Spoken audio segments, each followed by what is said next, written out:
I'll praise him. What's up, bro? What's up with you, man? Come top in with me, man. What's up with you, man? Bro, I just saw y'all out here. Okay. What's your name?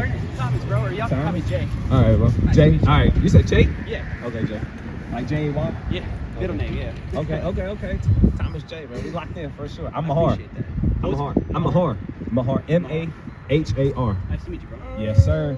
So what happened? What did you hear that you was like, man, I gotta come over here? Sleep in that car over there. Y'all wasn't here this morning. And then I was like fucking around and I came back here to grab some food. Yeah. And then I saw y'all posted up. I wanted to see what's going on. Why you in your car? Man, I fell into a bad way, but it's cool. It is what it is. It's the shorty, man. It's the girl, huh? Man.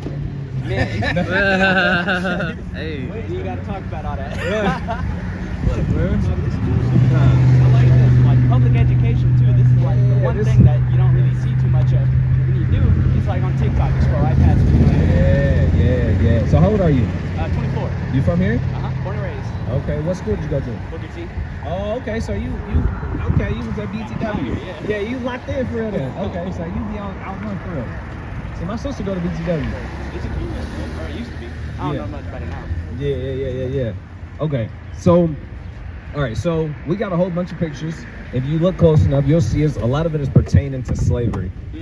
Those actually not. That's not. But you can see some of these, man. Going into slavery, going into stuff like that. They kind of worn out. So, which one? Where we at? Fucking Scooby-Doo one. That's what You I'm see looking that? at. That's crazy. That's insane right there, Zion. You see that? Yes, sir. All right. I don't think nobody ever noticed that one to bring that up. But you see how they doing this, man? That's not good. They got him as the dog. That's Scooby. Got the black man as Scooby-Doo. Real quick though, man. What y'all think about the animal dog? I mean, the animal that we know as dog. Think it's good or bad? Okay. It's good, and it can be bad also. The context is right. That's very true. Dogs got a good purpose. I know one of the a righteous man name was actually dog. Who know? Not you, you know.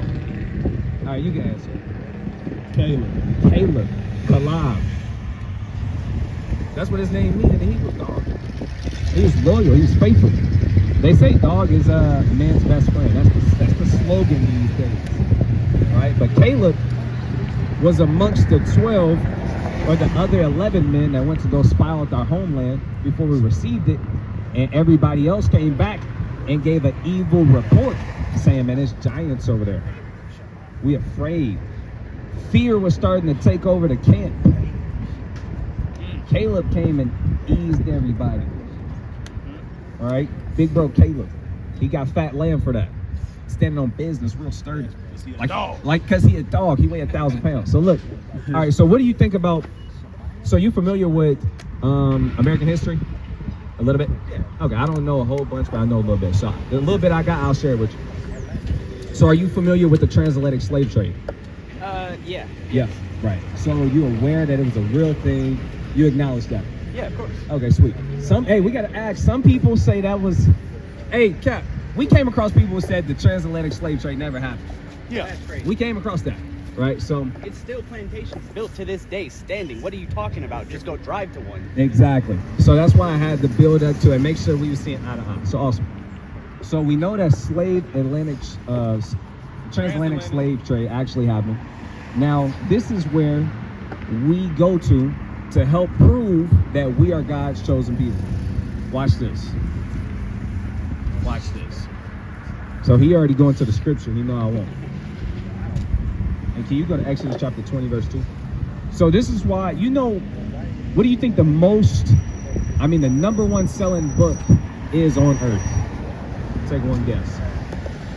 The Bible?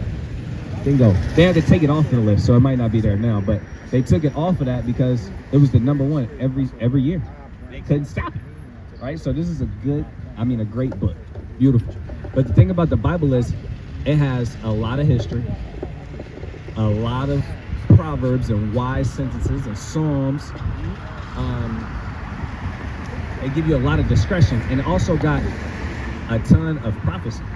No other book does that. A lot of books, they might have a lot of knowledge, a lot of wisdom. There's history books that teach you about history, but there's not a lot of books that's going to tell you the future, right? So this is something that's historic, but it was prophetic at the same time. It happened in the past, but he spoke about it before it happened. And now we can identify and say, dang, we must be the Israelites, right? So I'm gonna walk you through that. And then I'm gonna ask you about what do you think should happen because this happened to us? Because God loves judgment. God. This is Deuteronomy 28, verse 15. But it shall come to pass, if thou wilt not hearken unto the voice of the Lord thy God, to observe to do all his commandments and his statutes which I command thee this day, that all these curses shall come upon thee and overtake thee. Right. So sometimes I was taught this in Christianity. You can kind of just pick up the Bible, turn to any page. Malachi, you got your Bible? Kind of turn to any page and just kind of start reading it anywhere, and just tell me the first thing you read. The book of Lamentations, chapter 1 and verse 17. This is crazy, right? Read that. Zion spreadeth forth her hands, and there is none to comfort her. The Lord hath commanded concerning Jacob, that his adversaries should be around about him. Jerusalem is a menstruous woman among them. Right. And then they kind of close your Bible up. They kind of close and say, that was good. Wow. The Bible, right? The Bible, right? Christianity. Yeah. And you kind of feel like you did a good thing today. You don't know what the hell you read. That was my verse of the day. That was my verse of the day. So that's not what you're supposed to do. The Bible, you don't know nothing. The book of Lamentations, you don't even know the time period it was written in. The book of Lamentations was written by who? The prophet Jeremiah. He prophesied in what time period? Babylonians. Yeah. The Babylonian captivity. We went into captivity. The word lament means to like mourn. Exactly. So it was a letter of mourning, but you'll read it not having any understanding, any background history. That book was literally for the Israelites who were in mourning. Us getting our land stripped from us. Us going to captivity. And then you'll read it, apply it to you, and say, verse of the day, y'all. So there's so much understanding in this book, and people skim right past it every day. Right? So the book of Deuteronomy chapter 28, the reason why I did that is because I wanted to explain to you what was actually going on in this chapter and in the book of Deuteronomy. So you got Moses. Everyone knows who Moses is, yeah? He's a, Red Sea. exactly. He went to Egypt and freed everybody. He freed his people, brought him back. Bingo. You made two good statements right there. First, he said he freed everybody. I was gonna be like, hold on, that ain't true. Because who was everybody? But then you said he freed his people. Who were those people? The Israelites. No? Bingo. My boy Jay, come on, man. Okay, Jay. So a lot of people don't know that. It should be common knowledge, though. It should be household information. So Moses, he delivered the Israelites. So after delivering the Israelites, this took place. Deuteronomy chapter 28. And he said this to the Israelites. Right? Let's read it again. This is Deuteronomy 28, verse 15. Right. But it shall come to pass, if thou wilt not hearken unto the voice of the Lord thy God, to observe to do all his commandments and his statutes, which I command thee this day, that all these curses shall come upon thee and overtake thee. So he said, if you don't do God's commandments and obey him, all of this fucked up shit is gonna happen. Curses. You're gonna be cursed. If you ever read this chapter, you're gonna see all of the So curses. you'll be cursed in this life and the next. You'll be cursed. Yep. And the curses are gonna be upon thee forever, right? Go ahead and grab that. This is Deuteronomy 28, verse 46. And they shall be upon thee for a sign and for a wonder, and upon thy seed forever. So the curses are going to be upon our people for a sign, just like this right here. We got a sign right here. When you drive past or you're on the highway, you see big signs to let you know where stuff is at. The curses is going to be upon who? The Israelites, for a sign and for a wonder. In the duration, it said it's going to be on us forever. So these are the key ingredients to knowing who the Israelites are in the last day. Con? So let's read some of the curses. Let's get any curse you want. You know what? I want 16 first. But you can get any curse you want after that. This is Deuteronomy 28, verse 16. Bring it out. Cursed shall thou be in the cities, and cursed shall thou be in the field. So the first curse in Deuteronomy chapter 28 was that you would be cursed in the cities. No matter what city the Israelites are inhabiting, they're going to be cursed. You're going to be on the bottom of society. You're going to get the worst grade of everything. You're going to be in the ghettos, the slums, the hoods. That's the majority of what the Israelites are going to be going through. Now, one of the things you got to ask yourself, well, shit, who is the majority living in poverty, living in the slums, living in the ghettos? You know, the last hired, first fired, systematic oppression. You got to think about it. And through process of elimination, you're going to be like, well, it's not the Chinese people. Well, we're not going to say it's the East Indians. You know, they always in the hood, but it ain't because they live there. They got a damn corner store and a hair store set up. Chinese, that's not them. And then you kind of look at it some more, and you're like, man, I mainly see the Negroes, Mexicans, mainly. That's the majority. That's not to say there's no white people. That's not to say there's no East Indian people. But this is the majority. Why? Because the curses is upon them.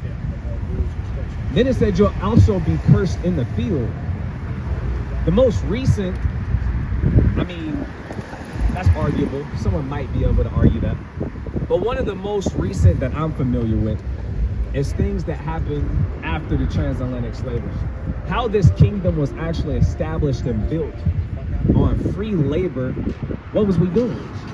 America was built up of free labor that we was doing. Where was we doing? Yeah? I'm not gonna say I don't know your what kind of specific question you. Yeah. I don't know. It was in the field. That's where I was going with it. Because we was cursed in the city and cursed in the field. Working in the field is a good thing, but working in the field and receiving little to no compensation for it, that's a curse. Right. I mean, we heard about the things that happened in slavery. The butt breaking. I mean, destroying a man's pride, taking a man's respect and honor and dignity. That's one of the vilest and worst things that a man could do to another man. You take a man's pride, take a man's honor, his dignity. There's accounts where men was getting taken by the slave master into a shack right in front of his family. Sometimes his children and his wife is, witnessing firsthand him getting slammed. You talk about taking the man's honor and respect and dignity. That does something psychologically, and it destroys the household. It makes it to where the woman is less reliant on her husband. And these things are direct. It affects our families to this day. Ask me how. Why? I'll tell you why. When you look at our household, the structure of I'm speaking in generalization. I'm generalizing it, right? This isn't every single household, every single family, but it is a big majority of our people that go through this. What happened? So, just how they did this in slavery, they tried to destroy the black man, destroy the Native American man, destroy the Mexican man, so where the men could not be the leaders of the household, where the women became the leaders of the household. This is exactly what they do, systematic oppression. The ghettos getting certain benefits, like SNAP benefits, food stamps. One of the key ingredients is, the man not really being there. Getting Section 8 housing. The people who get that benefit the most is the women, first and foremost, and they usually get the man cannot be involved, and it's a big challenge whenever. Rarely does the man get it, and if he does get it, he's not gonna get it as long as a woman gets it. Rarely does a woman get it if she has the man with her.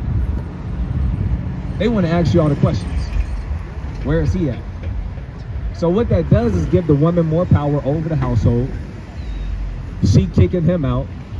She shouldn't have certain authority over her man, but she does. And what this does is create a weak household. When you go into the Hebrew, when you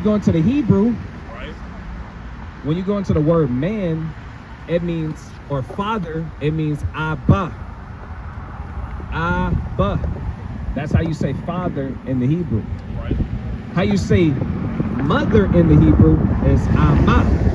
Amma. Both, huh?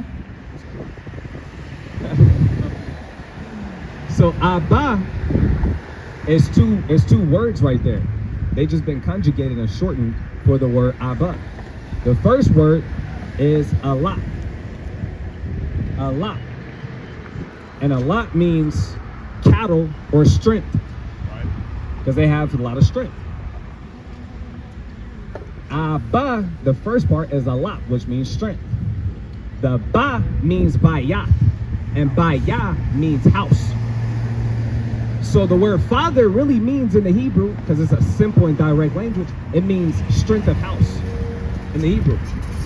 And mother, Allah, Mayam, Ama, Mayam, I'm saying that because that's one of his names. Tahwa Mayam. Mayam. What Mayam mean? Water. It means water. So this is giving us more understanding on what the mother is supposed to do. Water is very important, right? Just like having the strength of your household and having the strength of water is very important. Water takes the shape of anything you put it in, right? Water takes the shape of anything you put it in.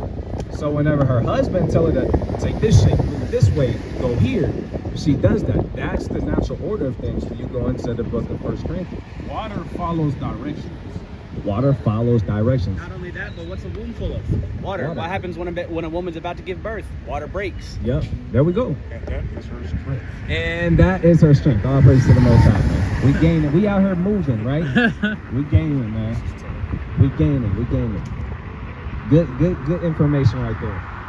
So, before I got sidetracked and went on to a little side quest, we was making ground and we was going into the first curse, which is Deuteronomy chapter 28, verse 16. And it says, curse shall not be in the city, curse shall not be in the field. To add what you were speaking about, our women are also incentivized. They are given incentive and bribes to leave their man and not like form a normal family. Like in a normal family, a strong family in a non-broken nation, right? The man is the strength of the household. You got the wife and the kids. That's a strong family, right? And you even got what's it called? You got nuclear families and you got extended families. A lot of people team up with their extended family to increase the strength of their household even more. You see Issachar, they have the grandma in the house, the mama in the house, the father, the grandfather. They increase their teamwork to get a better result because two is better than one. But our women are incentivized. They offer benefits to go against the normal family structure, right? To further weaken our nation. You can leave your man, and you can put him on child support. And you don't really got to prove a lot of things. You gotta prove nothing. That's cunning work. How do you beat that? Crafty counsel. I was trying to find it. You took it out of I couldn't find it. Cunning work, crafty counsel. So you got to know that. Now the regular average Joe Smo, average guy, he's not thinking and considering about this. He's not really doing anything to fix this. But he get hit with it, then he kind of complains about it, then he said, man, the system is all fucked up. That's all he got. He don't really got no game plan on how to go against it, how to fix it, where to start. He not even understanding why it's going like this. What's the cause of this? A wise man, he'll know why we going through all of this. If I asked any of these brothers, why are we going through these kind of things? Why are these bad things happening to us as a people? Why are the curses on us? We will all have the same exact answer. And we will all be able to show you in the Bible. All of us. The reason why we go through these curses is because we disobey God's commandments. Cut! God. We broke God's commandments. That's why the curses are put on us, right? We read that verse in verse 15, right? Let's read it one more time. Yep, 15. This is Deuteronomy 28, verse 15. Bring it out. But it shall come to pass, if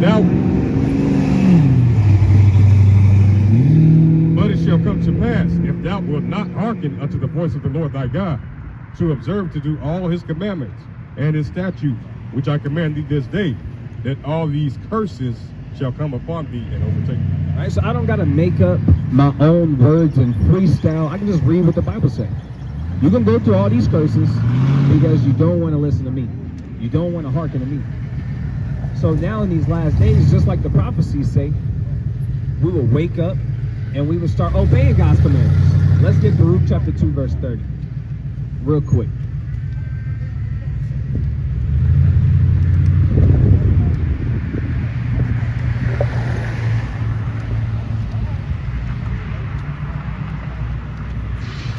Luke chapter 2 and verse 30. Bring it out. For I knew that they would not hear me, because it is a stiff-necked people. But in the land of their captivities, they shall remember themselves. They shall what? They shall remember themselves. See, hardly do we get people like Jay, like from our nation. And actually, maybe I should ask you, because you're doing such a good job. It kind of is an indicator that you could be, but it's kind of an indicator that you're not. Because our people hard-headed. They don't like listening. When we try and talk to them and give them understanding, they reject it. They turn away from us. They turn the shoulder. They do whatever. So what is your race? Native American. Native American? Got the card to prove it too. I know. Yeah. Okay. So a Native American. Let me show you something. Go to Numbers chapter 1, verse 18. Yeah. Oh yeah. No. Hey man, it's not gonna work like that. That's what the scripture gonna teach you. The book of Numbers. So you know how people in races and ethnic groups, they mingle and they mix, etc. Right? So the scriptures, it goes into that and it gives us understanding and it helps us from not having so much confusion. Right? So let's read that. The book of Numbers, chapter 1 and verse 18. And they assembled all the congregation together on the first day of the second month, and they declared their pedigree. They declared their pedigrees, their lineage, their family tree. How did they do it, King? After their families by the house of their fathers. Say that again. After their families by the house of their fathers. Right. So they determined their pedigree or their lineage by who their father was. That's how you're supposed to do it. Let's get another scripture. It should be Ezra 2:59. We gotta knock the dust off. It's been a minute. Ezra 2:59. This is Ezra 2, verse 59. No. And these were they which went up from Telmelah, Tel-Harsa, Sharab, Adon, and Immer. But they could not shew their father's house. But what? But they could not shew their father's house and their seed, whether they were of Israel. Right. So, we need to bring that one out more. Huh? It's plain. So, this is the custom of the Israelites. Whenever you read the genealogy in the Bible, it'll say David, the son of Jesse, Jesse, the son of, and it'll always list off who? The men. Always. They don't go off who their mom was, and then they give you the whole lineage of the mother.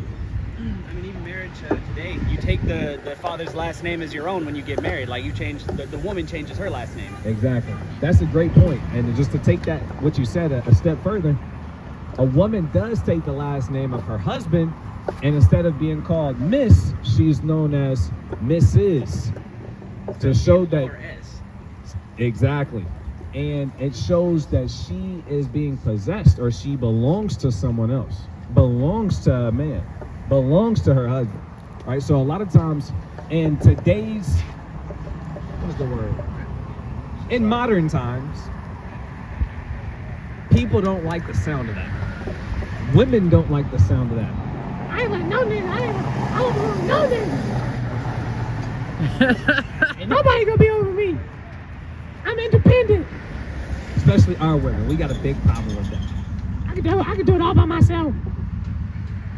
And she can't do it all by herself. Right. That's why you need a husband. That's why you need a Lord. Right? Gotta get in order. So that was a side note. That's what modern times, they don't like the structure that the Most High has set up in the Bible. They don't like it. They want the husband and the wife to be eye to eye, and you say, hey babe, can you go do this for me? And she kind of buck up. Look, that one, she kind of, I ain't doing nothing. She kind of getting beefy with you. Today's women, they literally will square up with a man. Like they will try and fight you and outbox you and kind of try and wrestle you up. They will literally try and take it to hand-to-hand combat. I've heard this so many times. Hit me, nigga, hit me, I dare you. That's insane. So I'm led to believe through wisdom, knowledge and understanding, and a little bit of research that wasn't flying back in the day. Like she'd get hemmed up. It wasn't gonna, like, I think in the 80s in America they were saying that, women was getting hit, like getting smacked. In Wow. the 50s? What? Getting crazy. In the 50s it wasn't going down. It wasn't going like that. But this is a new thing. Everything's so out of order. You got women bucking up saying, hit me, Jay! Hit me! I dare you! Guess what? Because they got, who they really married to is the sister. And if you hit them, Jay, guess what that? 911. Jay hit me. He body slammed me, he uppercut me. Look at my face. I mean, I done seen girls, they start hitting themselves. I've seen that. Just to get I the... done seen my mom hop on top of my dad, bite this man on his head. I'm talking the mugshot this man has teeth marks. He has a mugshot, by the way. Yeah. They probably wasn't like, nah. They probably wasn't hearing him. Nah, bro. Hey, look, you trying to explain your side? Like, man, she just started hitting me. He kind of like step away from the woman. Yeah. Step away. You might have called 911. But nah, bro, by the time He they kind get of grabbed his gun. Like, hey, no sudden movements. calm down. Matter of fact, we're going to go ahead and just put cuffs on you just for my sake. We're going to go ahead and put cuffs on you. That's how crazy it's getting. So when we tell you the whole structure of the households, I mean, if you got a submissive woman who in order, take good care of that, cherish that, because you got women trying to square up with you and put hands on you and kind of, she thinks she can beat you up, like the pride demon. Like, that's crazy to think that you can beat up a man. Like one arm, you know what I'm saying, is more than enough. You know what's probably crazy?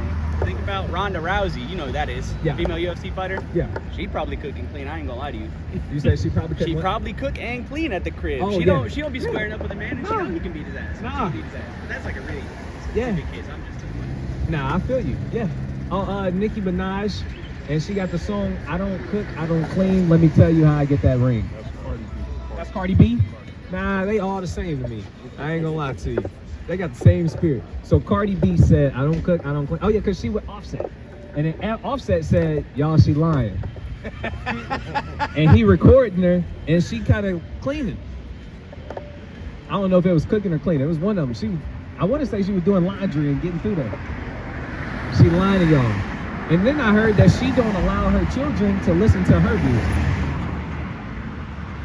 And this is what, if I could go in, like, if I could have a saying and people just repeat it like 1 billion times, it might, I'm not gonna say that.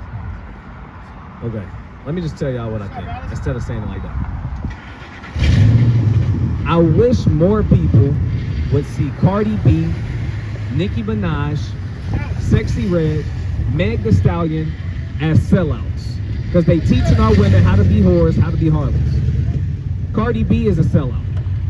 She got money, And all she's doing is teaching women, the younger women, how to be disgraceful, how to be unsubmissive, how to be disrespectful. And she did that for what? Money. That's a sellout. Say it again. Records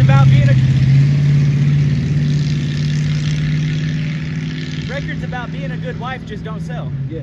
Records just about don't. being a good wife don't sell. That's correct. That's because this whole nation, this whole kingdom, it was built up a certain way on unrighteousness, unrighteous dealings. Let's get that in the book of Sirach. I want to say it's chapter 10. Yeah, let me find out. Hello. All right, bring that up. The kingdom is translated. Bro, 8, 7. Okay. The book of Sirach, chapter 10 and verse 8. Because of unrighteous dealings, injuries, and riches got by deceit, the kingdom is translated from one people to another. So because all the evil, the deceit, the wickedness, the sins, the kingdom is going to be translated to one people to another people. That means, you got the Roman kingdom, all the wickedness, the abominations, the sodomy, the damn unrighteous killings, all of the BS. It got translated from them to the next people, to the Americans, right? Predominantly North America. But because all of the wickedness that goes on here, and the foundation of this place was built on bloodshed, right? Get that in Numbers chapter 33. You got something? If y'all got something, just let me know, man. We just vibing through the spirit. At this pace, we could probably go for a long time. Say it again. 33, and what is it, King? The blood that followed the land. It might be 31. It might be 31 and 33. Okay, try 33 and 31.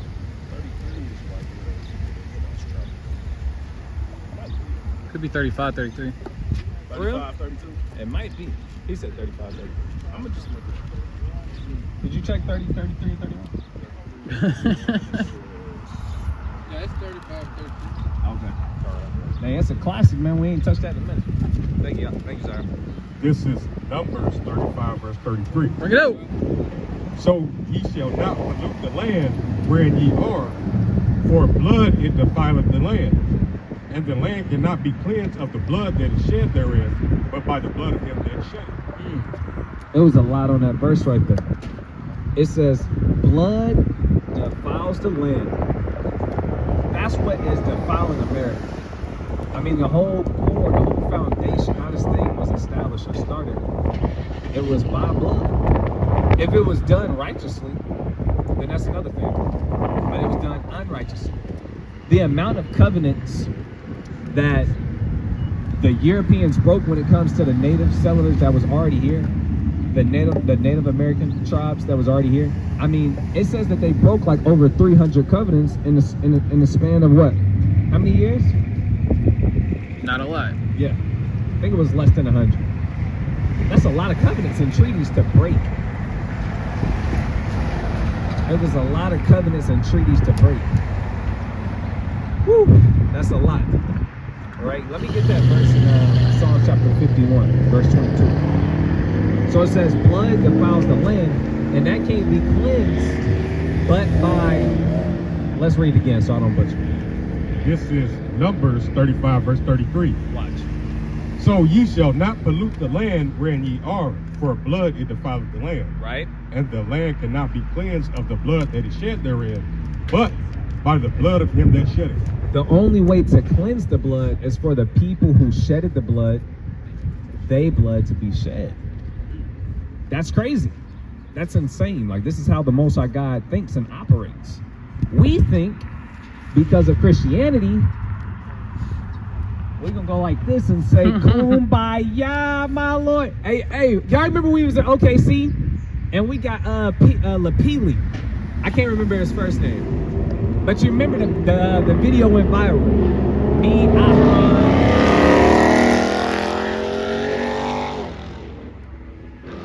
was right there. Yada Dai was right there.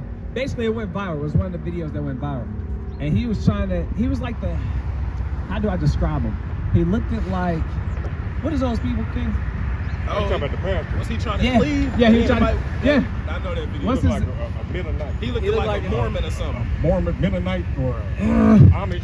he looked Amish. Amish. Yeah. You remember we put up the OKC and they was all in a circle saying Kumbaya? Y'all don't remember that? That was insane. It was insane. Like they came out there to do that. Yeah, they came out there to kind of, And they bounced out. and they smashed, man. They sang but like one song and they bounced out. They came out there with the intent. with the intent. I mean, ain't nothing wrong with praising the Lord, man. Ain't nothing wrong with singing a song. But they was really out there singing Kumbaya like this. It feel a little weird, don't it? Playing with the acoustic guitar. They was vibing so tough. I'm just like, oh my gosh. Hey, what do he believe in? He believe in Believe in Israel? America. Nah, I don't know what he believes in. What's in it? What's your belief? I think a lot of things, and honestly, I have not gotten enough information on just one thing to have just one discerned belief, but I do believe there's a God. I do believe there's someone who created everything, and I believe we were made in the image of that. I believe that, there's definitely there's good things to do and there is bad things to do. And regardless of what you believe, who you believe in, or what you're doing to believe in it, you're doing good things will happen. And that's all the world needs is good. Hey, would you serve?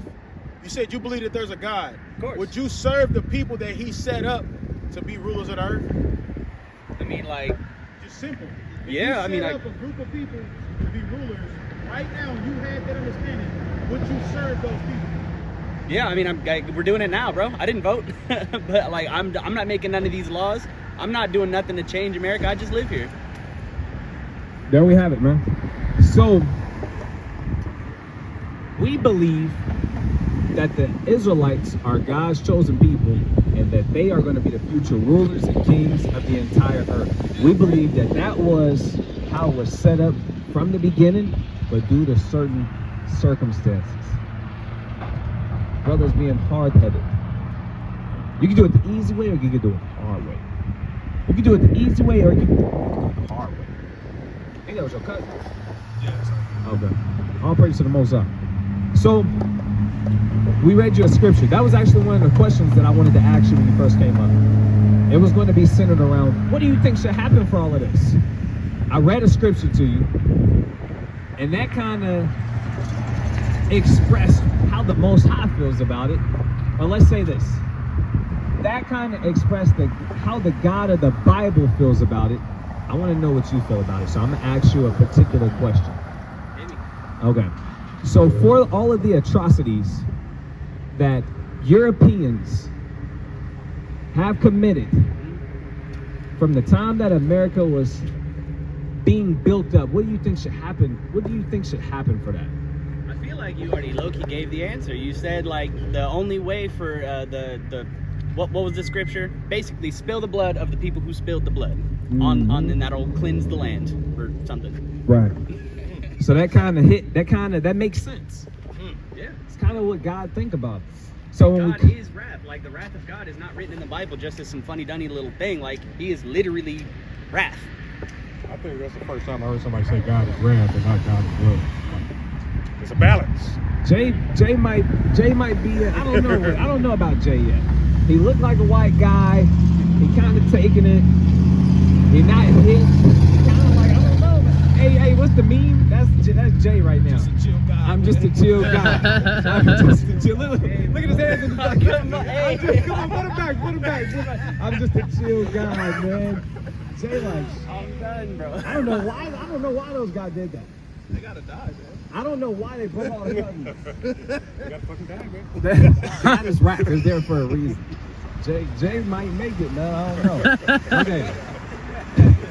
So look, Jay, I'm rooting for you, man. My whole thing is, I want the Most High to get more glory, You're right. more praise, more respect, more power. You know what I'm saying? He needs more servants. So anything I can do to give him that, I'm gonna try to do it. Right? So whether you're an Israelite or not, you can still kind of give honor and praise to the Most High, like the one true living God. Right? Our God. Ah! It don't get no better than that. So I didn't ask you this. I was wanting to, but I forgot to. So is your mother Native American or is your father? Both. Both. My grandpa on my mom's side, he's dark as hell. Okay. Straight black hair, all the way down. But he used to be a professional wrestler, and is I have a lot of conflicting thoughts on this, but basically he was a professional wrestler named the Great Bolo, and he was like the only Native American. Great Yeah. Bolo? Yeah, He was slamming niggas? literally. Okay. So what about on your? So I read you that scripture in Numbers. You show your pedigree and your lineage by the house of your father. So tell me more about your father's side. What is your granddad on your father's side? You know anything about him? Yeah. There ain't really nothing special on that side for real, buddy. He's worked the same job for the last 50 years, drove the same car, married the same woman, and they've just been making it work. My dad, he was not really around though, so like he didn't really pick up none of those qualities. He died when I was a lot younger, so I don't really know. Okay, so Like- your father passed, but your grandfather is still alive. Mhm. And your grandfather is, what is his nationality? He's a white man. He white as hell. So, let's go back to that scripture.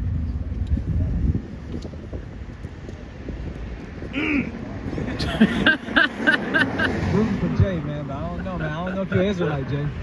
You out here, you went to take that view.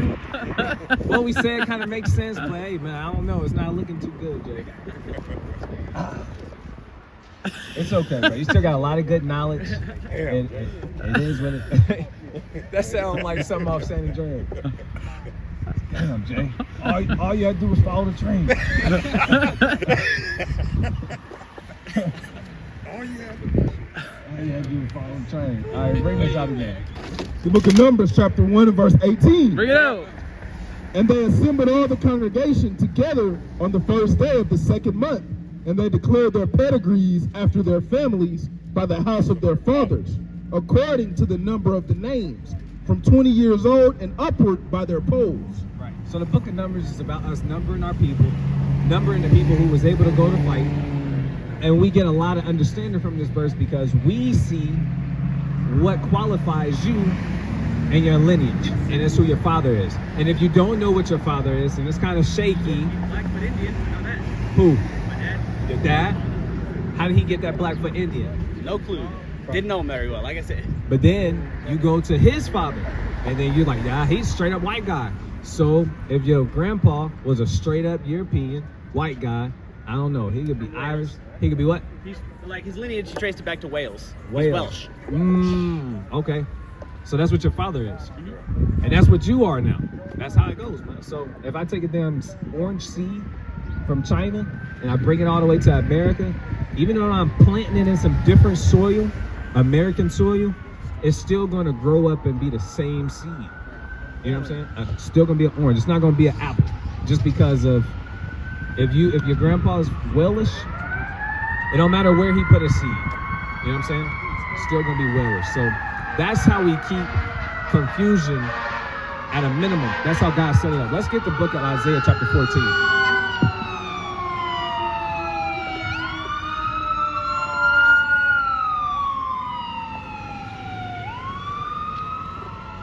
So do you know a lot about the Welsh people? No? Yeah, me either. I'm gonna go try and look into it. Chances are they're not Israelites though. I know it's an island in Europe. Like North Europe. So. Okay. Yeah. That's what bro did. Okay. Let's get some prophecy. Let's get, because there's a lot of good. I thought about that. Let's read that though.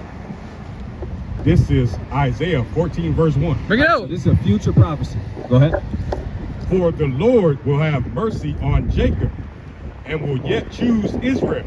So even though we broke God's law, statutes, and commandments, he has promised that he was going to show mercy on us, right? And he was going to choose us. and keep loving us. Read. and set them in their own land. Because right now, the Israelites are not in their homeland. Read. And the strangers shall be joined with them. Right? So certain strangers are going to be joined with us. Read. And they shall cleave to the house of Jacob. Oh, you should come tap in, bro. Come tap in. All right, hold on. Just listen to this though, because this ain't Christianity. We teach you some hot stuff. Right? Read. And the people shall take them and bring them to their place. Hold on. It said and the Israelites shall do what? Take them. He shall what? Take them. So the Israelites were going to take the other nations, the other races of people. That's what the Bible says. The nations. We're going to take them and do what? And bring them to their place. We're going to bring them to our homeland. This is future prophecy. Because right now, we scattered everywhere. Our people, we everywhere. It's confusion everywhere. We don't even, what's your homeland? You see what I'm saying? We're going to be like, Africa. You know how many countries it is in Africa? Where your homeland? 50. We're going to say, bingo. We're going to say, I don't know. If I ask you who you are, guess what you're going to say? I'm black. It's just the color though. I asked him what's his national, he gonna be, my father, my grandfather, he from Wales. He from Wales. He gonna go into it. He just told me, he broke it down to me. But he will loosely use the phrase like I'm white. But we dead ass think that's our nationality. We don't really know who we are. But good. God really called us something. He gave us our identity. That's right. But we lost it. We lost it. We lost it. It got beat out of us. When we got off them slave ships, they beat that out of us. You forgot that you was really a Hebrew Israelite. That's right. And why you call the slave master massa? That's a Hebrew word, massa. That means oppressor.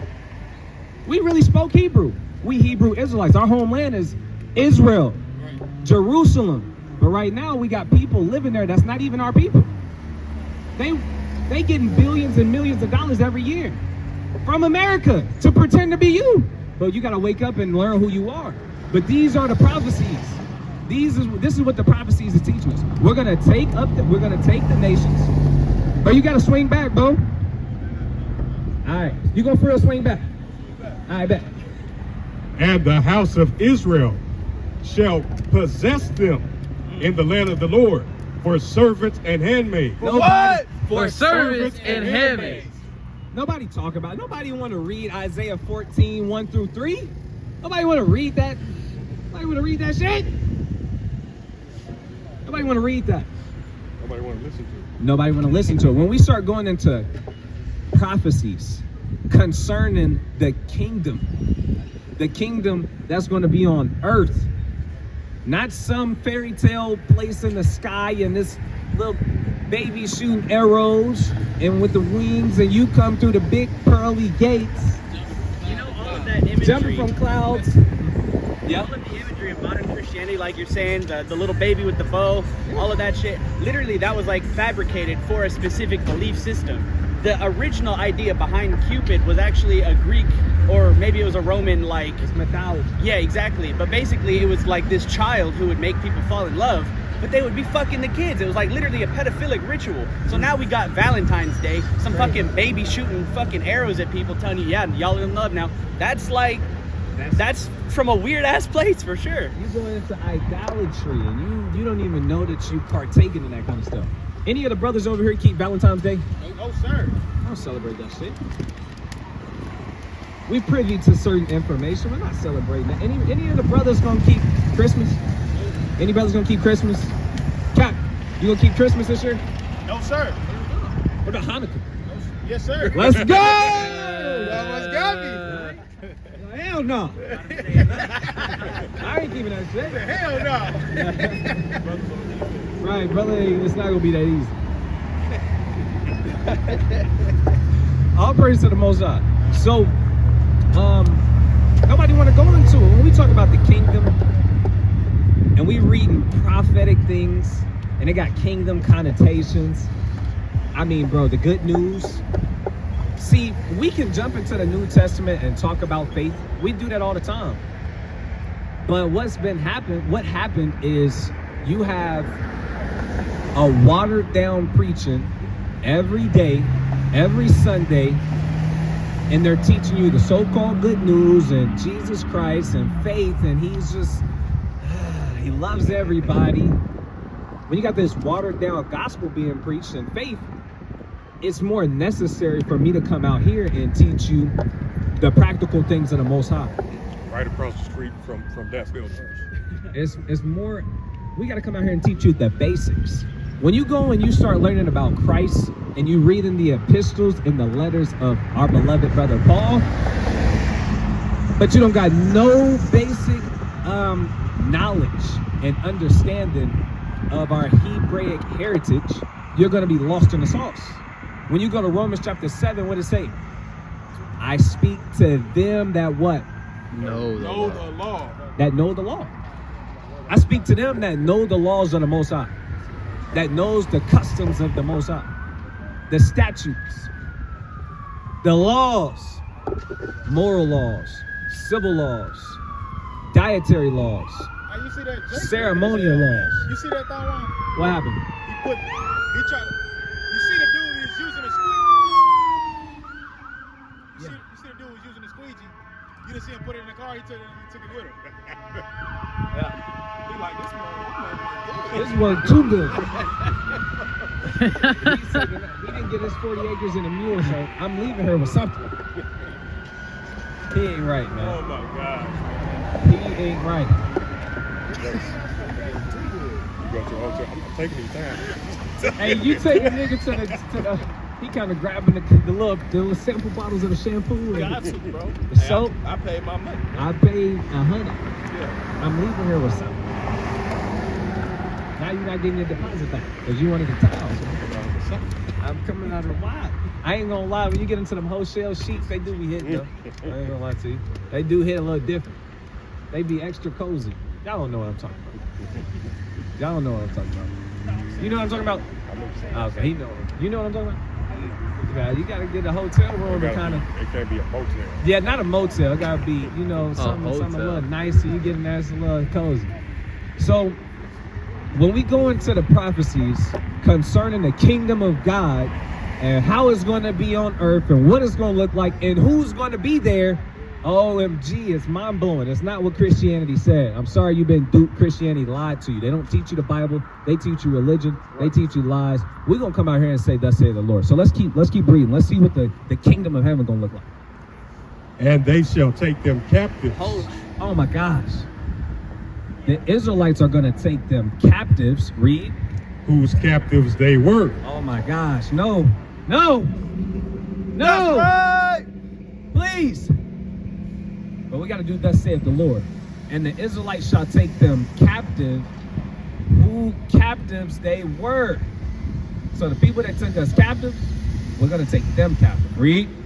And they shall rule over their oppressors. Can't make it up. You see what I'm saying? Can't make it up. Now, if you want to say my interpretation is wrong, that's not what it means, then I encourage you to go read it yourself. And, you know, we can meet back here and we can talk about it. We can look at the other scriptures, compare it, you know what I'm saying? Pair it up with other prophecies, see if this is in God's character or not. And we can kind of work from there, kind of go through it. Hey, what's that nice big fancy word I got hit with? Hermeneutics. Hermeneutics. Yes. We can kind of get into the hermeneutics, and kind of get into it. Say it again. Hermeneutics just goes into like how you study in the Bible and you compare it with other scriptures and you look into the detail of certain words.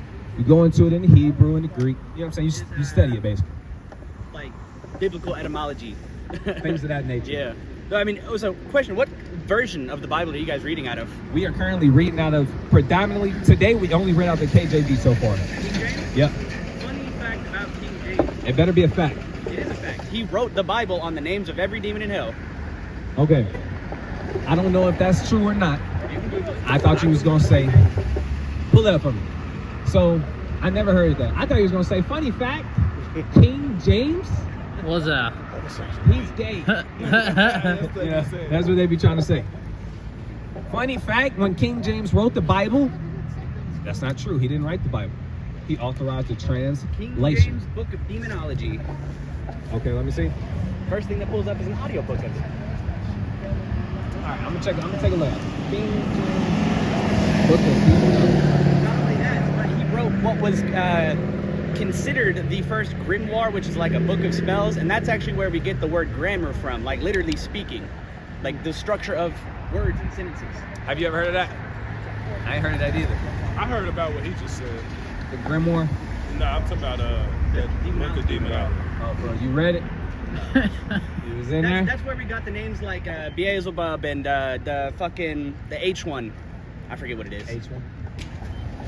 You know what I'm talking about? I don't buy it. What did he pull up? He said that King James, he wrote a book called The Demonology of Hell. What was it? He wrote the book on demonology. Demonology. Oh, you heard about that? Yeah, that's why they don't want us reading the King James, because of that. They say he came out with that. Oh, bro. Okay. But even if that's true, a common misconception is that King James wrote the Bible. He didn't write the Bible. Say it again. He translated it. He translated. He had scholars translate it. People who were fluent in those languages translate it. So when people say, okay, King James, he did this, he did that, it's not going to help your point. Not over here. Because we know he didn't write the Bible. Right? Our ancestors wrote the Bible. We had scribes who wrote certain documented certain things that happened. Our kings, all of our kings was required to write a copy out of the law. We got copies of certain things. Even Christ, he had a copy of the book of Isaiah. It's okay, you know what I'm saying? And we have certain fragments and certain manuscripts, certain codexes from different traditions. It's okay. We know a little bit. You know what I'm saying? We know a little bit about what's going on. If you think King James was bad, shit, look at what the Grecians was doing. The Grecians was doing worse than what he was doing, man. Right. But it's just a copy, man. It's just a copy of the original book. It's the copy of certain traditions and texts and manuscripts. So when we go back into it and we look at certain things that's going to happen in the kingdom, I'm telling you, your average Christian, he do not want to touch it with a 6-foot pole. You ask your average Christian what is sin, and they're gonna start shuffling. You ever seen somebody shuffle and they? You ever seen somebody tap dance? You ever seen somebody South Dallas swag? You ever seen somebody jerk? Ask a Christian what is sin, and they gonna and they're not gonna show you what it really means. So if they can't answer you that simple thing, the only way you can get in trouble by God, you know, they probably not gonna be equipped enough to tell you about what the kingdom of heaven is gonna look like. I don't make the rules, man. I'm just observing and playing it. You know what I'm saying? Playing the game. Right? Is that it on that Isaiah 14? Yes. Okay, let's go to Isaiah 61. Let's show y'all the good news according to Isaiah. So remember. Let's read it. Okay, bet. This is Isaiah 14, verse 3. And it shall come to pass in the day that the Lord shall give thee rest from thy sorrow, and from the fear, and from the hard bondage wherein thou was made to serve. So the Most High God is going to give us rest from all of the hard bondage wherein we was made to serve. All praise to the Most High for that. We can't wait. We yearn for this. We desire this. So let's get Isaiah chapter 61, and let's read the good news. Mind you, for the people that's viewing this, when you read the book of Luke, can somebody grab that? Luke 4. We're going to show you. We're going to show you what Christ quoted, and then we're going to go read what Christ was quoting, and then we're going to keep reading and show you what the good news really consists of. The gospel according to Christ. The gospel according to Christ. All right. 4 and what is it, 17? The book of Luke, chapter 4, and verse 17. Bring it out. It says,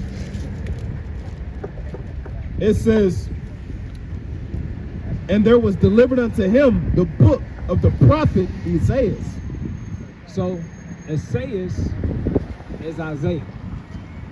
And when he had opened the book, he found the place where it was written, "The Spirit of the Lord is upon me, Remember that. because he hath anointed me to preach the gospel to the poor. He hath sent me to heal the brokenhearted, to preach deliverance to the captives, and recovering of sight to the blind, to set at liberty them that are bruised, to preach the acceptable year of the Lord." So what people like to do is make this way different than reality. Whenever you get delivered out of captivity, it's usually a battle that happens. Whenever you get delivered, it's usually some fighting going on. Whenever the Israelites got delivered out of the hand of Egypt, King Pharaoh, it was a lot of people that died. And that was a crazy one, but there was still practical things that happened. Like them not wanting to let us go, people dying, chasing after us. You know what I'm saying? Deliverance, it usually comes with deaths. So let's read in Isaiah what the good news, if you don't know what the good gospel, when people, we gotta go preach the gospel to everyone. Gospel just means good news. Jay, if you got some good news and you got a letter, it was good news for you, you're getting a promotion at your job, and you go tell everyone the good news. I mean, shit, is it really good news for everybody? It's really just good news for Jay. I mean, bro, I just got a $5 raise. I'm rich. You broke as hell. You know what I'm saying? I'm up. I make more money than you. You know what I'm saying? Nobody like Jay that much. You know what I'm saying? No one just cares that, you got a $15 raise. So when we go into the gospel or the good tidings, all it means is good news. And we read the good news right here in Isaiah 61. Bring that up. This is Isaiah 61, verse 1. Bring it out. The Spirit of the Lord God is upon me, Right, same thing Christ said. because the Lord have anointed me to preach good tidings unto the meek. So he was anointed to preach the good news to the meek. To the meek. Read. He have sent me to bind up the brokenhearted. Who are the brokenhearted? Who are the ones that are brokenhearted?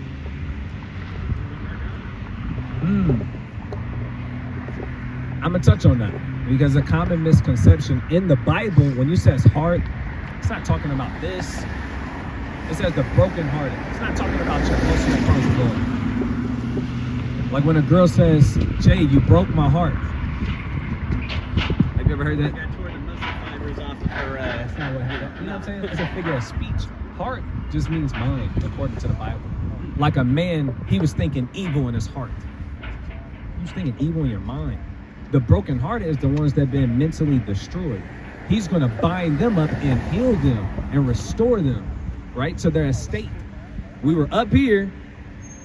We got destroyed. We came down here very low. So now he's going to bind us up and heal us. Go ahead. To proclaim liberty to the captives. Damn, the good news is for the ones that's captive. So we got to look at that. Now, who is everybody on earth captive realistically? I mean, people can say, no, we're all captive to sin.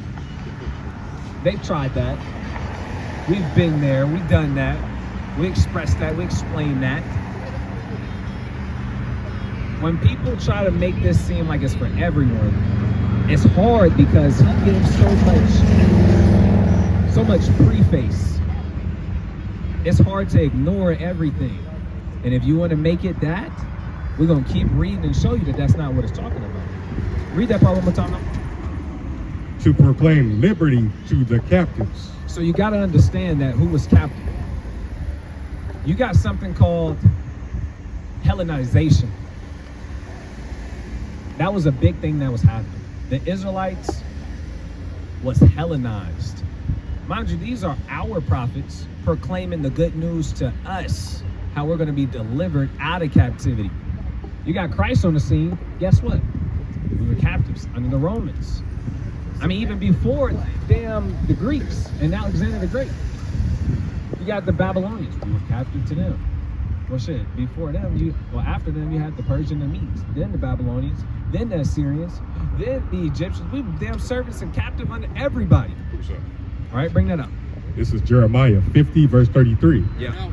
Thus saith the Lord of hosts, the children of Israel and the children of Judah were oppressed together, and all that took them captives held them fast. They refused to let them go. A perfect precept showing you who the captives are in the gospel. Let's keep reading. To proclaim liberty to the captives, Right. and the opening of the prison to them that are bound, Right. to proclaim the acceptable year of the Lord, Come on. and the day of vengeance of our God. And the what? The day of vengeance of our God. Wow. The good news talks about the day of vengeance. This is not good news for everybody if somebody is getting vengeance placed upon them. If God is taking vengeance on you, I don't know if this is good news. If God is coming to destroy you, I mean, in what world is that the good news for everybody? Right. So whenever you talk to a Christian, whenever you talk to a Christian pastor and you ask them what the good news is, I guarantee you that they don't take you to this verse in Isaiah 61. And I guarantee you, I'm not going to guarantee you this, but there's a small chance that he used the scriptures. What do y'all think? 1 out of 10 times, you ask 10 different pastors, what is the good news? Do they show you, do they open their Bible and read you the good news? Do they read you anything out of the Bible? Lie. Huh? Not in my experience. Shema, what do you say? 1 out of 10 times, if you ask the pastor, what is the good news? Are they going to open up their Bible? Kyle? It's the death, burial, and resurrection of Jesus Christ. That's what they're going to say. Excuse me. We want to talk to you if you got a second. You, sir. You got a minute, bro? We're just talking about the Bible. We actually talking, we're reading the good news according to Isaiah chapter 61. Did you know that the good news, it talks about deliverance for a specific group of people and not everyone? Did you know that? Have you ever heard that before?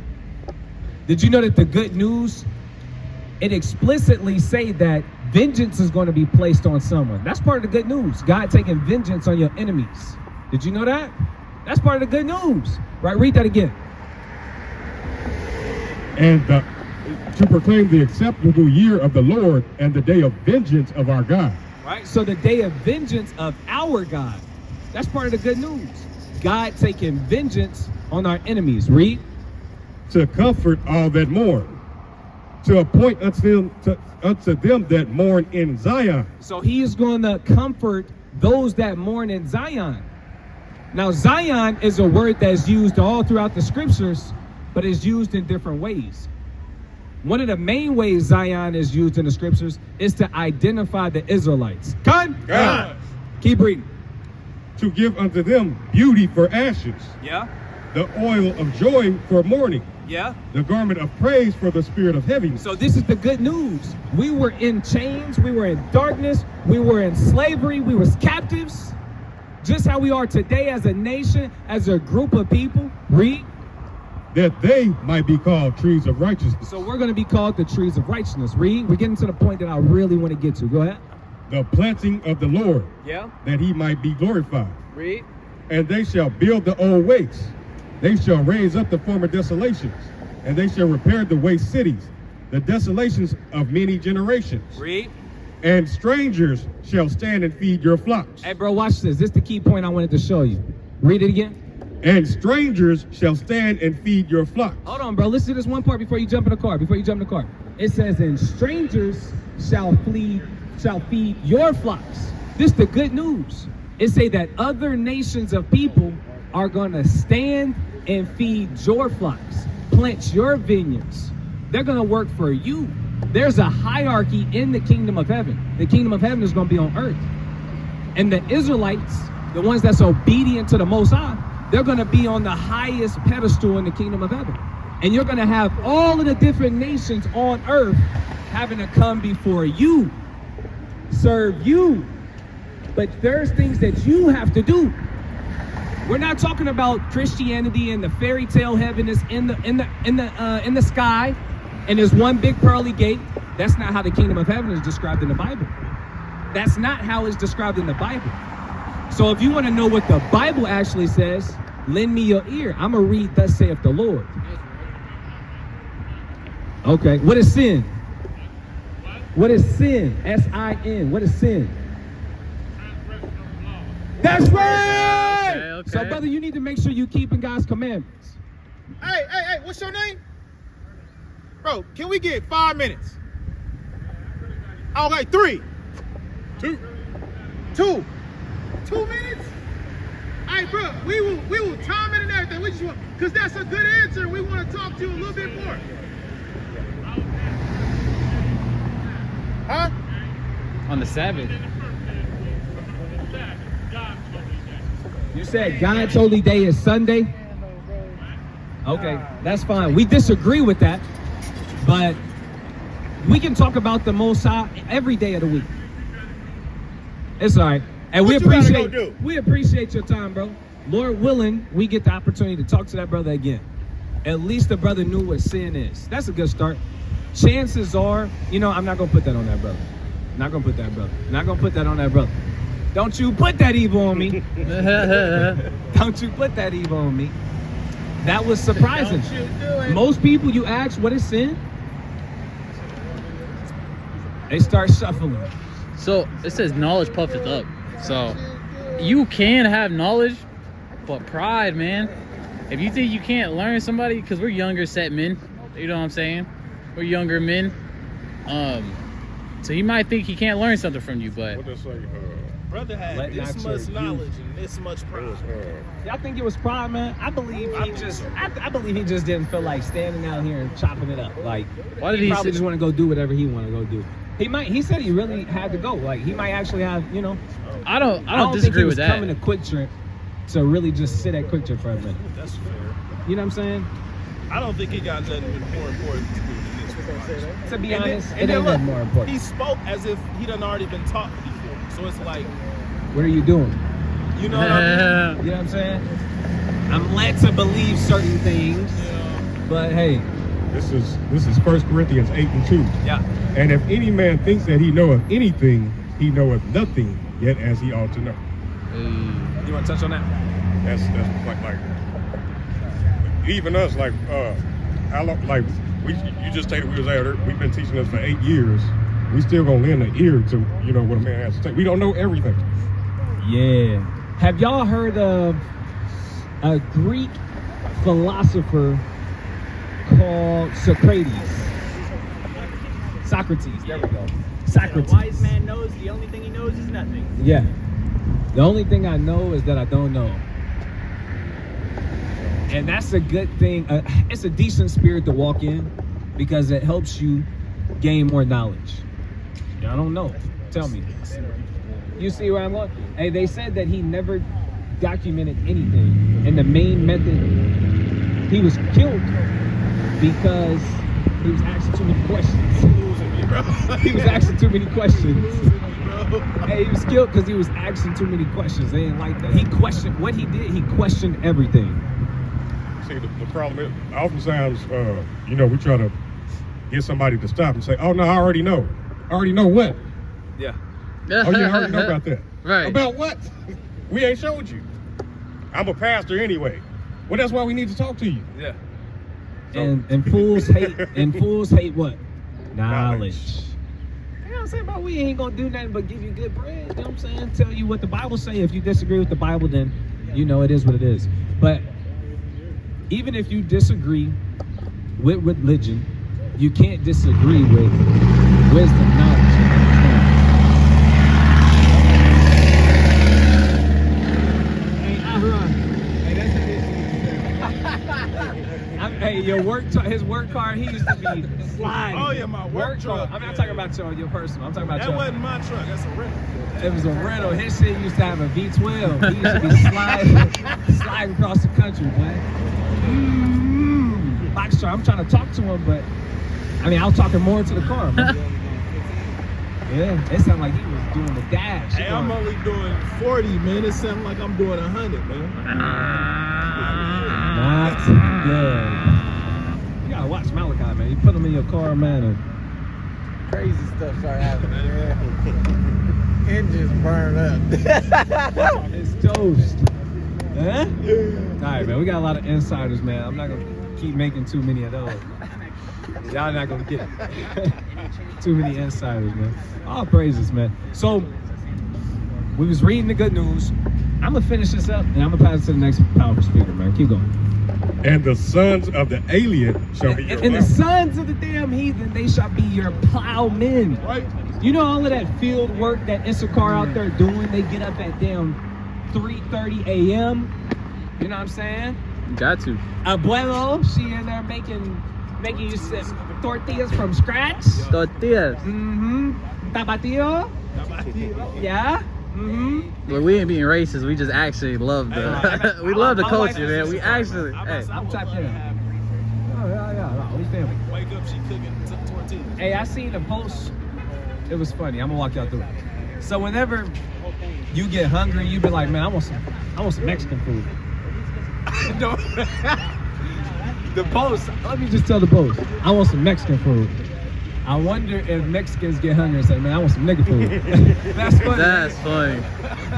I want some nigga food, man. Like some barbecue or some shit. Stop it. Man, let's stop it at Rubicon's. Anybody up for nigga? That's insane. Yo. Hey, If it's for real, yo. it's a car. Hey, You got it yo. all day. You can swing it. But when we say it, we ain't on no racist shit like it's love. You know what I'm saying? We fuck with this car. I mean, we be shopping. After camp, we be shopping like frequently. We frequent shoppers and it's love. You know what I'm saying? I'm working on my Hey. Espanol. When Iskars come up to me and lead with Spanish, I'm flattered. I'm like, hey, I'm trying to low key kind of, Got it, man. you know what I'm saying? I'm trying to get vetted. Man. So all of the work, going back to my point, all of the work that Issachar do, they wake up 3:30 a.m., getting ready, busting ass way before the sun come up. That's what they gonna do. For our country, for our kings, for our nobles. Should I hope that every Israelite got a few servants, at least? You know what I'm saying? I hope the Most High bless all the brothers, man. Brothers eating. You kind of capitalizing. You got fat. You finally got your 40 acres, Jake. I pray the Most High give you more in abundance, and you having it. You got grapes, you got a vineyard. And then I go tap in with Malachi, he got all of the Edomites farming bees. And I kind of like, bro, look, this is what I want to do. That's what I want to do, man. And I pull up on Aharon, and he got a whole quail farm.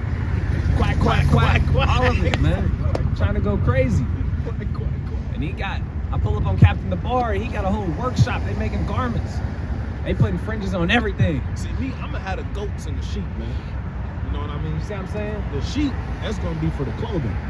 The goats, that's gonna be for food. Hey. And then I'm gonna pull up on Soldier Zion, and he got flax seeds, and he making linen, man. See that? Yeah? No? Come on, brother. Hey, okay. No, He it's a, said, come on, brother. Like, he's trying to force him to move, brother. Bro, that's what you've been talking about. This show. We need that. Hey, you remember one camp? He said, I said, hey Zion, it's your time to shine. He was finna go into the flax seeds. I said, hold on, brother, make it quick, man. That was you. You were supposed to go into the flax seed and. you know, look, check me out. Wait, hold on. You was gonna do it here yourself, but then you gonna have somebody do it for you. You ain't gonna do it. Oh, you talking about having slaves? Oh, hell You yeah. got slaves. I thought you meant my ass out there like. No, bro. Oh yes, sir. We getting through there, man. We finally made it. We finally We finally made it. I was thinking about me. Dude, I was in captivity when you said that, brother. I'm thinking, shit, I'm thinking of work. I'm thinking of. no captivity. We're gonna see Shema, man. He gonna be out there with a full beard. He blushing like, oh yeah. That's messed up. Nah, he gonna have a full beard, and he gonna be in a white garment. I'm gonna be standing on business out there, man, applying good pressure at the gates with the big bros, wisdom, talking about how we gonna order the city. See what I'm saying? Standing at the gate. Everybody can't stand at the gate. Everybody can't stand at the gate. That was a sign that you are someone. All right, you actually deserve to be at the gate. That's where you deal with certain matters. Matters of wisdom. It takes discernment, discretion, knowledge, wisdom, experience. The elders, they sit at the gate, post up, like, oh, everybody can't come in the city. When you trying to leave? Okay. All right then. We know what's going on because we at the gates. We know what's coming in. We know what's going out. They keeping up with the whole skit. Go ahead. It's like the other nations around us will be like, yeah, over there, that's where the children of God reside. Yeah. Over now, they'll say, well, that's where the hoodlums, that's where the hoodlums, that's where the niggas are at. But Right. there, they're gonna be like, over there, that's where the children of God are at, man. That's gonna be, that's where the God's chosen people reside. That's gonna be where Israel. Trees of righteousness. I need to hold the mic back here. Yeah, you was being so low I'd and be like this, like it don't be catching. Yo. It's there. the volume The max. volume is over there on the microphone, but it's good. All right, let's go back to the Isaiah, man. We just chilling through the spirit, reading the scriptures. Go ahead. It says, and strangers shall stand and feed your flocks. Yes. And the sons of the aliens shall be your plowmen and your vine dressers. Yes. But ye shall be named the priests of the Lord. The children of Zion, the children of God, the priest of Yahweh, a kingdom of priests. That's doing it for me right now. A kingdom of priests. You know how beautiful it was whenever you spin by the temple and you see the priests? You got to kind of walk with it. Everything. You remember when Sheba, she came to the land, she seen King Solomon, and she damn near fainted. Because how everything was beautifully arrayed and fashioned and orchestrated and structured, and the colors and the fine linen and how the servants attended. I mean, everything was just beautiful. Everything was in gold. The garments.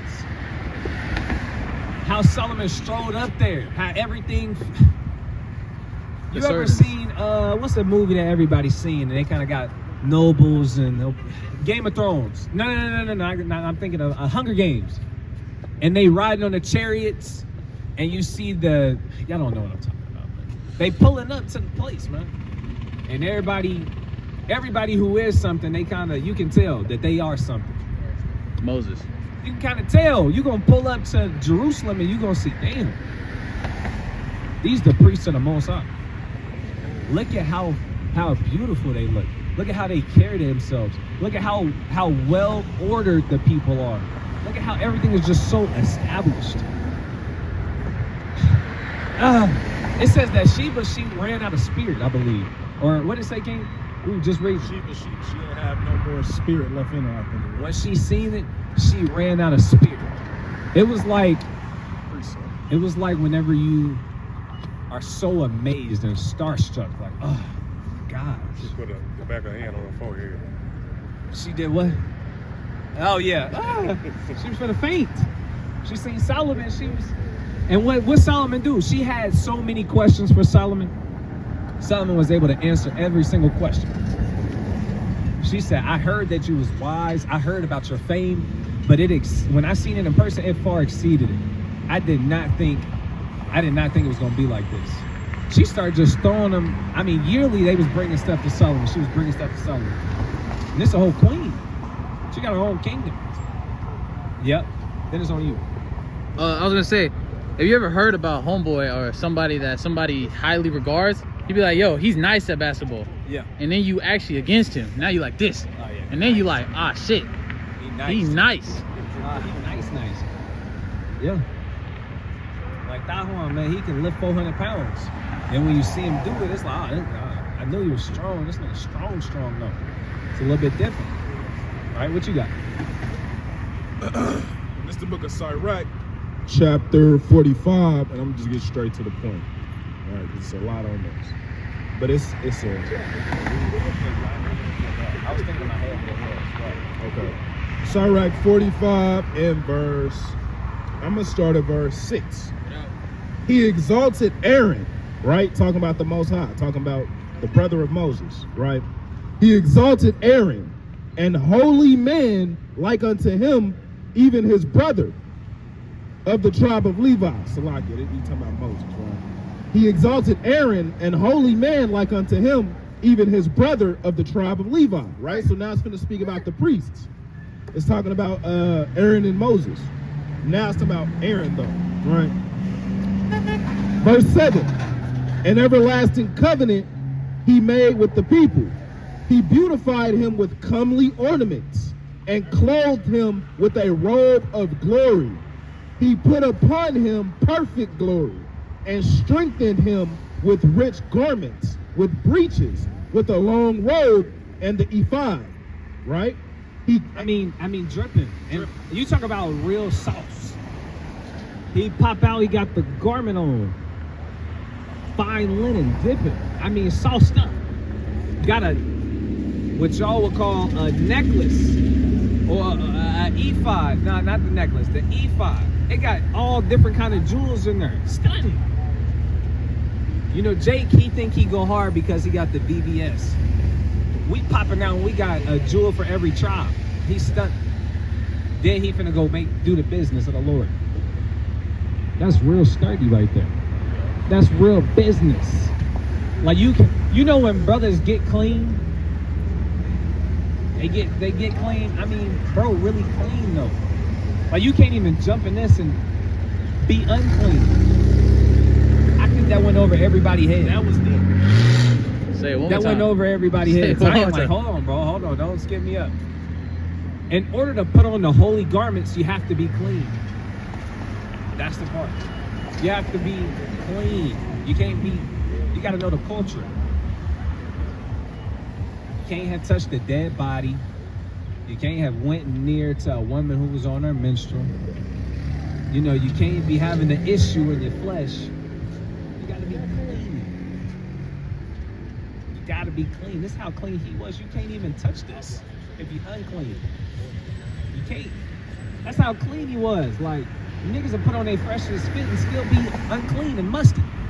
And he jump in his freshest fit and he musty. Like, bro, come on. Hey, that's even part of the law. He can't wear anything that causes him to sweat. It has to be a fine linen. Linen. And linen is hard to, Zion, you're up. You're up again. This is when we need you, bro. Come in, bro. We throwing you the boot. Linen. Tell him about linen, man. Linen, it's a tedious process. That's why it's so expensive. Cotton. You buy a cotton shirt at the store, easy. $3, maybe on the high end. I don't know, maybe. $5, 5 to 3, yeah, 5 for inflation. Yeah. Go buy a linen shirt, 100% linen, and that shit go up. Like throw a price, you know? I think it was like 230 230. Fine linen, dang, fine, bro. It's Fine different. linen. It's That's different what from linen and then linen. fine linen, bro. Yeah. That shit Okay. will probably, that might run you Now like, I see. I was looking at some linen sheets because you told me about how healthy it was. It got a certain hertz. Is that what you said? Vibration. Frequency. It resonates at a certain frequency that's good for the soul. Yeah. I've been like, man, I don't want to just get one shirt and just be musty, man. You know what I'm saying? I was like, okay, what can I do? Maybe I get some sheets. And I was like, oh man, maybe I don't get no sheets. I'm broke as hell. I ain't got the money. Unless Zion want to front me. Unless Zion want to throw me like 300, 300, dang. 300, maybe something like that. And then you could throw me 300, and I can get my linen sheets, man. All right, so I'm for to wrap it up. Is it a little bit more on that? That's quite a bit more. Okay, let's get it. But ye shall be named the priests of the Lord. Priests of the Lord. This is the kingdom of heaven. A hierarchy. Read. Men shall call you the ministers of our God. This is what the other nations are going to say. These are the ministers of Yahweh. Read. Treat them with the utmost respect. Read. Ye shall eat the riches of the Gentiles. Oh my goodness. We're talking about the kingdom of heaven. Yeah. India, they got their spices and certain resources, you know what I'm saying, that they known for. Africa, they got their resources. Everybody gonna bring us their stuff. All of the stuff that we had that was taken from our temple and the resource we had, it's not gonna be taken from us no more. We're gonna have that. Plus theirs. They're gonna be bringing peace offerings, gifts. Imagine if you had 3 Edomites. Every time you get paid, they kind of break you off, give you the whole check, and then whatever you want to do, you do. If you want to throw them some little change, you throw them some change. Just think about it. You'll get up quick though. You'll be in a downtown condo. Yeah. But we got nations bringing us their riches, all of their good resources. This is, you got to think about it on a practical level. We're not talking about the kingdom in the sky. We're talking about kingdom on earth. Read. And in their glory shall ye boast yourself. And just how I went into it, that's really what it is. You're going to be stunned. You're going to be mighty. You're going to actually be powerful. You're really going to have shit. I'm going to pull up in a UFO. It's going to be what it's going to be. It's gonna be clean. And it's going to be emerald. Real emerald. And you're going to touch the steering wheel and it's going to be see-through diamond, see-through gold. And then I'm going to start driving it without touching the steering wheel. Stupid. You come in there, I'm like, Hey. hold on, bro. Hold on. Hey. Yeah, you can touch it. You like that, huh? That's nice, ain't it? Yeah. All praise. Yeah, it's safe, bro. You can stand up, whatever, man. Hey, you know when cars, you know how girls drive and they just turn? I'm going to be in the UFO, I'm going to go 500 miles per hour, then I'm going to just turn. Yeah. No brakes. That's how I'm going to be moving, man. I'm not going to have to, all right, everybody, but nah, I'm going to just turn. And you're going to be in there with the right gravity, and you ain't going to, because that's how I'm stuck. Through the spirit, man. Look, they're like, oh my gosh, my heart. Yeah, I thought about it. I'm already plotting. Lord willing. I got guys working. Yeah, that was funny, bro. I got guys working on that. Jay like, man, please let me get in. I'm gonna You be, need someone else working on it. Damn, let me drive it. look, nah, you can't drive the UFO, man. Nah, man. Nah, you can't drive the UFO, man. See, look, Jay trying to get in there too good. He trying to, hey, look. He trying to Cleaves it out. Hey, look at Jay. He was trying to drive. Look, you're like, shit, man. I thought we were good. No, He's Jay. trying to come in the inner courts. Jay, you can't drive the UFO, man. I'll give you some work and make you an honest guy. Esau, man, you give him a chance. He trying to drive your UFO. Bring it up. For your shame ye shall have double, and for confusion they shall rejoice in their portion. Read that again. For your shame ye shall have double, and for confusion they shall rejoice in their portion. Therefore in their land they shall possess the double. Everlasting joy shall be unto them. Right. So all of the shame, the atrocities, the things that we went through, we're gonna have double the reward, double the wealth, double the might and power. We're gonna really be up, man. Yeah. This is what it really looked like. Go ahead. For I the Lord love judgment. Hold on. It's the good news we talking about. And God talking about vengeance and judgment and people being possessed by the Israelites and you ruling over them and them bringing you all of their wealth and all of their riches. But people not reading the same Bible we read, not. They're not reading this book. There's no way you read this and you think that the kingdom of heaven is like what Christianity tell you. Go ahead. For I the Lord love judgment. I hate robbery for burnt offering. And I will direct their work in truth. And I will make an everlasting covenant with them. And then he said, I will make an everlasting covenant with them. With the Israelites. I'm going to make an everlasting covenant with them. And he tell you, I'm a guy, I love judgment. I hate robbery. I hate deceit. I love truth. I love justice. That's what I love. And I'm going to make a covenant with y'all. Y'all going to be my people. Read. And their seed shall be known among the Gentiles. And all of the Israelites are going to be known among the Gentiles. You're going to look at an Israelite and you're going to know. You're going to know. That's one of the priests of the Most High. He come from a noble family.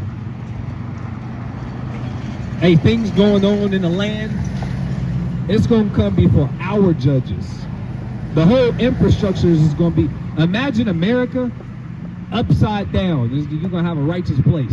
You're gonna, That's right. dang, this place go hard, man. You know, you wake up like, damn, I'm still, Yeah. I'm still here, man. Got to go to work. I got to go back to work, back to slavery. Malachi like, damn. Hey, you know how much I got to crack good jokes to get through a shift? Like, I got to just have a crazy good mindset. You gotta have a mindset, bro. You gotta change. You can't let Babylon break you. You gotta have the spirit, You gotta man. convince yourself that you win, man. You gotta what? You gotta convince yourself that you win. You gotta convince yourself that it's gonna change tomorrow. Imagine waking up and just being like, man. All praises. Imagine, where do I start? You just Yeah. That's a breath of fresh air. You ain't even have to say imagine a breath of fresh air. Shit, we can't even get a breath of fresh air here. I mean, the air is goddamn polluted. Imagine a drink of fresh water. The water don't even got the normal minerals that your body is supposed to have to maintain hydration. Right. You drink the purified water, it's just H2O. There's no good minerals in there. You got distilled water. You just getting your body wet. You're not getting hydrated. And then you go buy a hydration drink, Body Armor and Gatorade, and it's just nothing but artificial sugar in there. A little bit of nasty salt that ain't even good salt. I mean, from the smallest to the largest. You can't own anything. You own a car, and then in the mail, you got a yearly thing you gotta pay. I mean, what is insurance? And when do I get this money back? Never. No. You so-called own the house, and then you got taxes on the house. You gotta get your tag, and then you finally get you $1,000 because you been busting ass. You in America though. And you know how I say you so much, but you reap little. Man, it seems like all we do is work, but it's like we always have enough as servants of the Lord. But as a nation, we never have enough.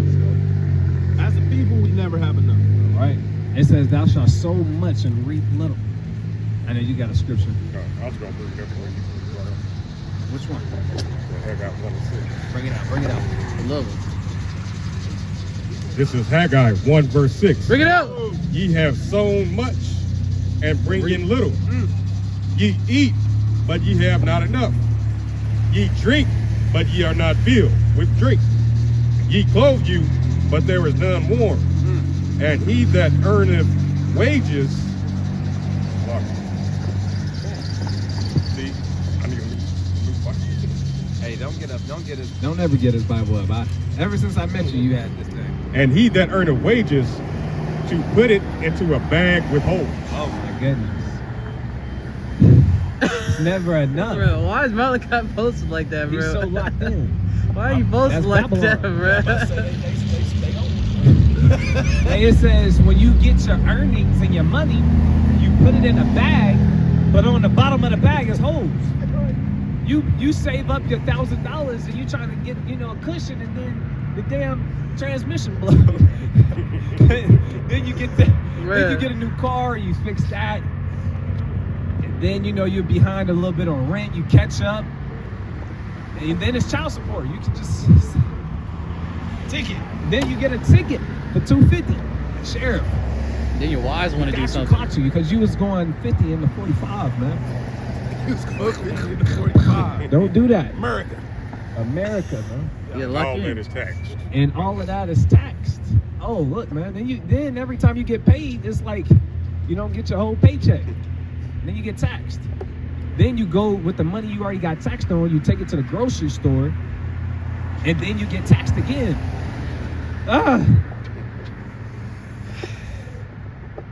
What are we gonna do?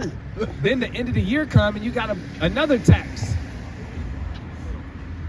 Subject to payment. 159 plus tax, bro. You see what I'm saying? And you be like, ain't the 59 cents supposed to be the tax? What the What? We hit you with that 8.517 tax, boy. Broke nigga. We need that. We need that. Hey, you get an inheritance from your father. You get taxed. Bro, You're not just finna pass money down that easy. You better figure it out. that's crazy. Oh, man. You own the house? Yeah, man. Go ahead and tax. Well, you forgot. You saving up what? The 401k, which is, it's a scam, man. 401k, you saving up money, you fall on hard times. Gotta take it out. You take it out. Oh no, you took it out too early. We gotta Penalties. tax it. You gotta tax that. We're gonna hit you with a good fat Yeah, you took it out too fine. early. It's a Do penalty. you know about these fees? You should have read the fine print, brother. Taking a lot of damage. You're getting hit on the head, man. Yeah, that money you were saving, you took that out too early. Okay. Your money? You took it out, your money too much. Who even needs money? Who needs it? Money? Not me. It's getting crazy, That's how man. they One of say. y'all gonna have to just, be the next big thing, man. What's up? I think they made a new law where you can't go outside of the country to start a business and bring it back to America. A guy did it, he made a fortune on it, and after then, he They tried to ruined seize it. it. They seized that and they said, nah. Now, you're taxed when it's imported in. I mean, if you have a U.S. citizenship and you move out of the country, but you're still a citizen of America or the U.S., and you start a business wherever you at, I mean, they still gonna tax you, I believe. I think it was this. He revoked his American identity His to get, citizenship? to get like his money not taxed. Yeah. And now they made a law where Yeah. you, so you can't, so it's a out of a leave America tax. To get out of this thing, man, you gotta pay. Like basically, yeah. Like if you, America is yeah. a big, fat corporation, business. Like the police can pull up on you, and like if you got too much money. Oh no, that's too much money. We're gonna have to hold that. We're gonna have to take that Yeah. until we figure out what's going on. Until we figure out how you got the money. Yeah. Yeah, America out here doing it, man. They out here doing it. Then you got the damn public servants, the police officers. They only get paid because of us and all of our taxes, and then they treat you like shit. They're supposed to be protecting us. And then, they doing the opposite. Not helping that much. Not helping that much, man. Is it more on the Isaiah 61? Yes, sir. All right, let's get it. And their seed shall be known among the Gentiles, Yeah. and their offspring among the people. All that see them shall acknowledge them, that they are the seed which the Lord hath blessed. So everybody that sees the Israelites, they're going to be acknowledged as such. You're going to really get the respect, the dignity, the honor. Shalom, King. Shalom. You're going to really start to see what it was supposed to be from the beginning. But when we go into the good news, nobody talk about this. Nobody talk about the vengeance that's going to take place. right. Nobody really talks about that.